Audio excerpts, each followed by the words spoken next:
Hello, this is Eileen, the environmental educator, and it's Friday. This is actually my third Friday fun today, just because there's some fun news out there, and this is another of the more you know. 100-foot geyser erupts in a Texas oil field. This story is the same one as on the Daily Mail. It's by the same reporter, Nikki Main. It's October 3rd, 2024. And Texas doesn't see a lot of geysers, but there you go. There's one down there in a Texas oil field right now. They say that it erupted on Wednesday. Today is Friday, October 4th, but it erupted on the 2nd, Wednesday, and it sent a salty water contaminated with oil 100 feet into the air. So responders reported a smell of oil and rotten eggs coming from the geyser, which is a sign of hydrogen sulfide gas. That's what Yellowstone smells like. But be very careful because these fumes are poisonous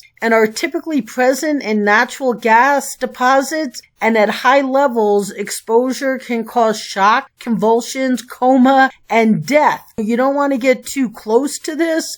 Yeah, definitely not. But it was near Interstate 20 in Toyah, Toyah, in Reeves County, and it's an area that is known for hydraulic fracking sites that inject wastewater into the ground. It says that this comes amid a series of earthquakes that have plagued the region, which experts have suggested are due to fracking. So right there, you got a geyser. It was on threads.net. A tower of salty water that appears to be laced with oil is shooting roughly 100 feet into the sky just west of Toyah. 100-foot geyser. That's 10 stories right there. Usually, you go 10 feet per story. The county emergency management responded to the geyser and reported that the toxic fumes coming from the eruption measured 250 parts per million. And they said that measurement is considered to be moderately high level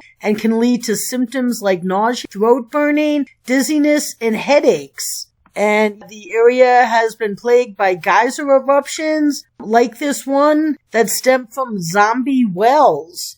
And they say that a zombie well is an abandoned oil or gas well that leaks toxic waste into the groundwater, but can erupt if they aren't filled properly. The local officials are blaming the Railroad Commission for the eruption, saying the wells should be plugged once they are no longer needed for hydraulic fracking. They're saying the railroad is responsible for this. And the wastewater injections have been linked to increased seismic activity, and in January, the commission suspended 23 permits that allow oil and gas companies to inject wastewater into the ground after it found their practices were causing fault lines to rupture, including earthquakes. And right down here it says scientists have attributed the recent spate of earthquakes in Texas to hydraulic fracturing and determined that the increase in seismic activity could be causing the geysers to erupt. And so pictured is hydraulic fracturing locations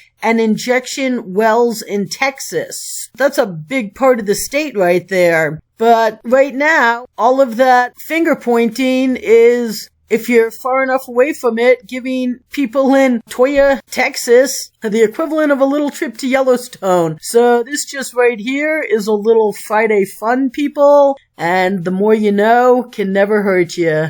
Stay tuned.